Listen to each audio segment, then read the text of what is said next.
Speaker of Nyandarua County Assembly.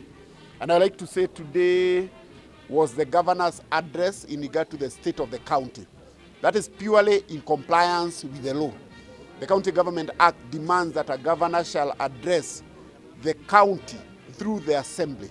It is more a replicant of what happens in the National Assembly when the president addresses the country. And today the governor has touched on so many things, among them agriculture, bursary, roads, and so many things that are happening in this county. He has also talked of avocado and pyrethrum, which could be a serious cash crop in this county.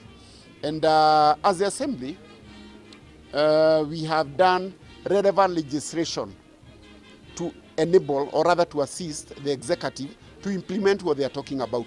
Remember, all this is about resources. It's all about money. And that is why, for that reason, as at yesterday, we were done with the revenue correction bill.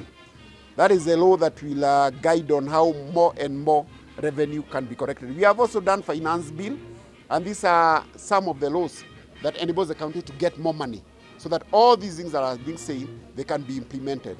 For issues pertaining bursary, he has addressed them, and as a county, we have done public participation and everything that is supposed to be done so that to fulfill them. And finally, I must say that the executive and the assembly, they have been able to work in unity. And it is for that reason, among other things, things like pending bills, they are able to be paid because the budgetary process has been very peaceful. And however, I must say, the assembly has been extremely independent in its work. Yeah. Thank you. In the meantime, we wish you well as you continue. 100 members, as expected, the governor and Mr. Speaker, sir.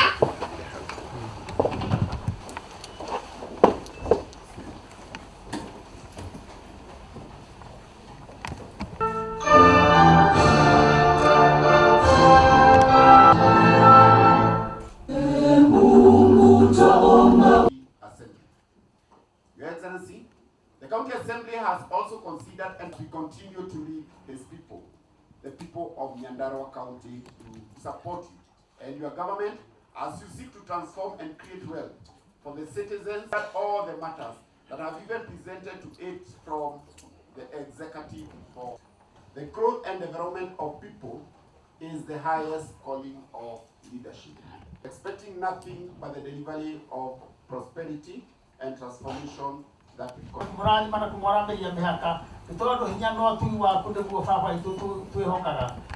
leadership. Your Excellency, it is now slightly over a year. Well, thank you, Your Excellency.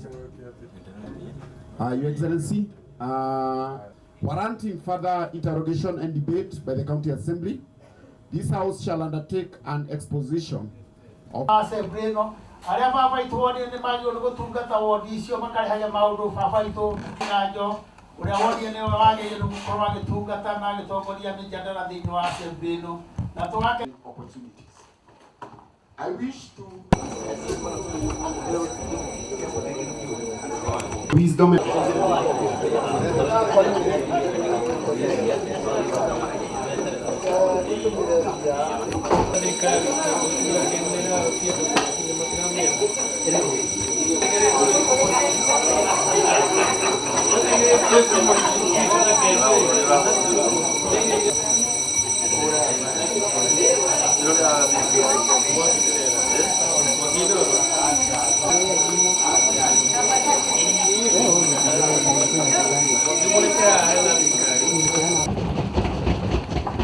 Number 2, Senator Essie Okenyuri.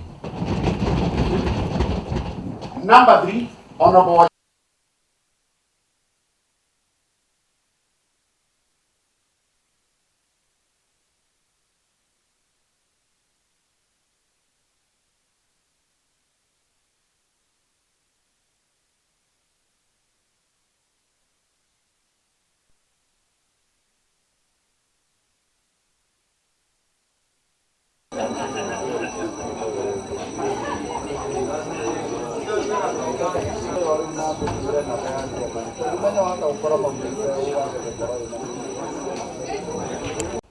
to share the progress progress of our joint work with my co-builders and colleagues in the transformation of our county.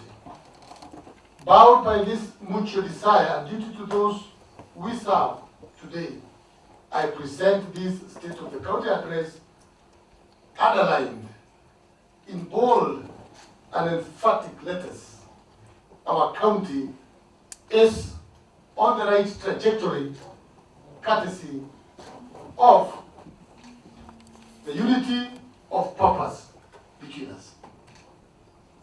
Thus, the theme of this year's State of the County address is unity, peace, and hard work as building blocks of development.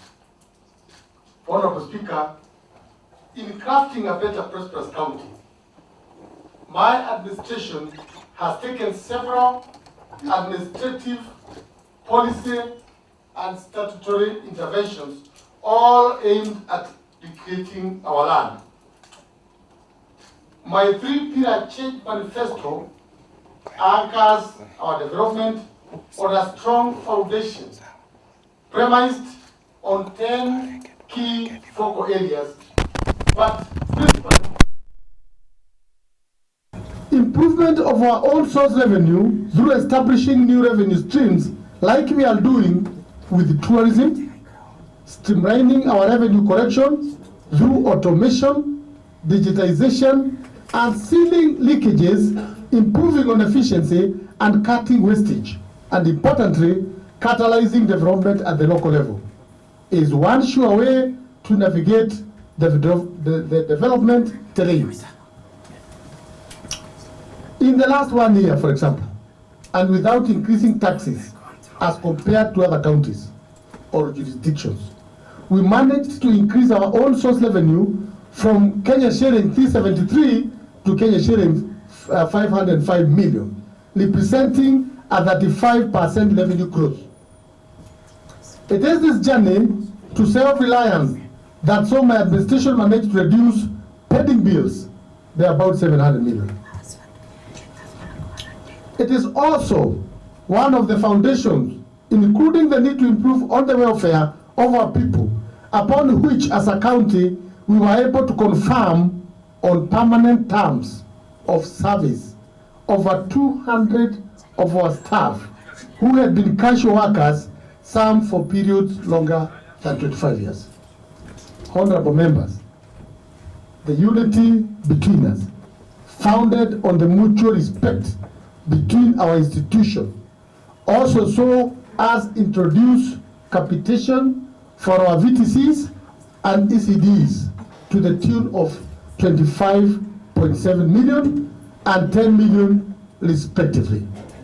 Further, my administration managed to construct 35 new modern ECD classrooms with 20 abolition blocks and targets to add 20 more classrooms and 10 abolition blocks this financial year. Regional and international economic blueprints. It is also aligned to the United Nations Sustainable Development Goals, because we can never develop in isolation of the environment that we are in. Therefore, the strategies that my administration has deployed in the last 1 year have been targeted, intentional, and benchmarked against established parameters. Hence, our evaluation in the State of the County report is founded on sound footing and principles.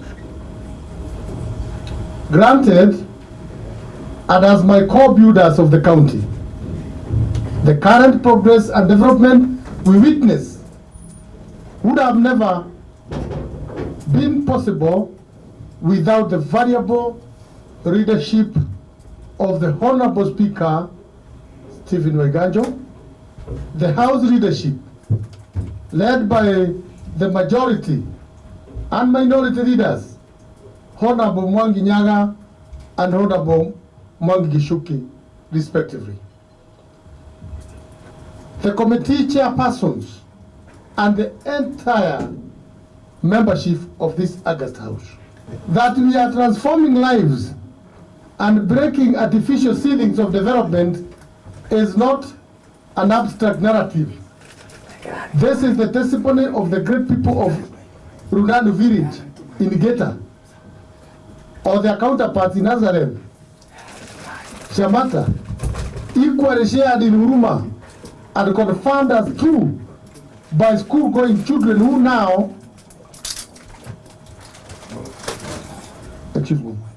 equally shared in Huruma, Reshaopondo, or by residents of Kimbo in the Ratio Gediro Ward, and confirmed as true by school-going children who now have a new bridge in Washington, in Virginia. Young scholars no longer fearing to be swept away by raging rivers as they walk to seek education. This week, the Department of Agriculture, in collaboration with others, is issuing farm inputs in form of seeds to thousands of our farmers in the whole of the Ragwa sub-county. These are households that have witnessed over 3 seasons of failed crops as a result of ever deteriorating climate conditions. These families, deep in rural Nyandarua, a county without a single industry, are victims of climate change largely caused by the development, industry-driven global north. And this is the paradox of our times and the saddest manifestation of the global inequalities of development. Climate mitigation is no longer an exclusive government undertaking, but a community and individual obligation. It is our environment. It is our livelihood. It is about us. Let us all get involved in big and small ways. Again, nothing better demonstrates the devastating effects of climate change so crucial to us than the near death of our most valued lake, the lake or Borosat, and its attendant ecosystem. Jina langu ni Chege Gathirimu, MCA wa Geta, na pia naibu wa spika katika Assembly ya Nyandarua. Ningependa kusema ya kwamba hotuba ya gavana wetu ambayo inaashiria mambo ambayo amefanya na mipango ambayo ako nayo ni hotuba ya matumaini. Ningetaka kuhakikishia wananchi wa Nyandarua, wa kaunti ya Nyandarua, ya kwamba mipango hiyo ikikamilika wataona mabadiliko kama walivyoambiwa. Na sana sana kuhusu maji ya kulima, kwa sababu Nyandarua ndio iko na maji mingi kabisa, inapatia mpaka kaunti zingine, lakini bado tunajaa, tuna kiangazi na kuna kaunti zingine ambazo hazina maji. Ameongea ya kwamba atafufua dams na pia intake pahali ya kutega maji kama Geta na Shamata, na hiyo mipango itatusaidia sana. Lakini la muhimu ni ya kwamba ameturuhusu kama viongozi wa ward kuweza kumpatia mipango ambayo tunataka ikue kwanza kulingana na matakwa ya wananchi, na hiyo ndio inaitwa ward fund ambayo haijaingia kwa sheria, lakini yeye mwenyewe ametupatia pesa kiasi ya milioni 30 kupangia mambo ya ward, na hiyo tunafurahia na tunajua itaendelesha Nyandarua mbele. Okay. Now, the assembly has distinct roles, yet interdependent, because the county executive has the mandate to implement the project and to utilize the budget, and the county assembly has the mandate to legislate the necessary laws and regulations to warrant the implementation. Again, the county assembly has the mandate to oversight. And oversight does not mean fighting. It is to oversee the implementation, to see that there is value for money and that the intended purpose for that project is achieved. At the same time, we have the mandate to represent the people because we have been elected to represent them. And therefore, that is where actually this word fund informs the needs and the requirements of the residents. An elected MCA in the Nyandarua County government representing a ward called Kirita Ward. Today was a very special day for Nyandarua County where the governor was giving the state of the county address. And in fact, he has touched quite a number of issues. I've picked about 14 points that he's spoken about.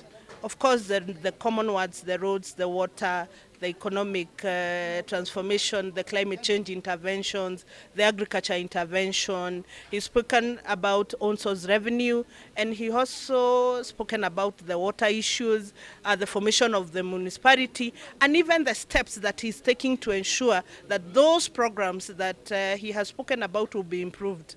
However, as an assembly, we have been working together with him. We have been supporting him. In fact, the theme of today was unity of purpose where there is peace. Previously, there has been issues where the governor was not working with the MCAs, where there were fights, and we were not able to implement the project as said by the government. However, in this assembly, the third assembly, we have decided that we are working together as a team for the prosperity of Nyandarua County. No more fights, no more exchanges. What we are doing as an assembly, we will do our oversight to ensure that every coin of Nyandarua County is utilized properly. However, we will do this not fighting, but ensuring that I go to Wanjiko on the ground to check whether whatever is it that was budgeted for the roads, for example, it has been implemented properly. Whatever policies that we have passed in this assembly, we follow up with the executive to ensure that all those policies are implemented to the letter without breaking any law and without breaking anything. So one of the things that we have said and is a challenge is that Nyandarua County, we don't collect enough revenue to enable us implement the project as stated by the governor. We have stated as assembly, and we are working together with the executive to ensure we improve on own source revenue so that we get enough money to implement the project that the governor has been talking about. On another thing is, a government without proper policies may not be able to work. So what we have agreed as an assembly is that we will support the government to pass the policies that are required, improve those policies, and ensure that now the governor has all the legal framework to implement all the projects that he has spoken today. Otherwise, there is hope and there is a transformation. And especially when we spoke about transforming our county, there is one big achievement of making several municipalities. For several years, Nyandarua has never had any municipality apart from Olkalau. As we speak, we already have 2 municipalities. That is Maironya municipality, where I come from, and Engineer municipality.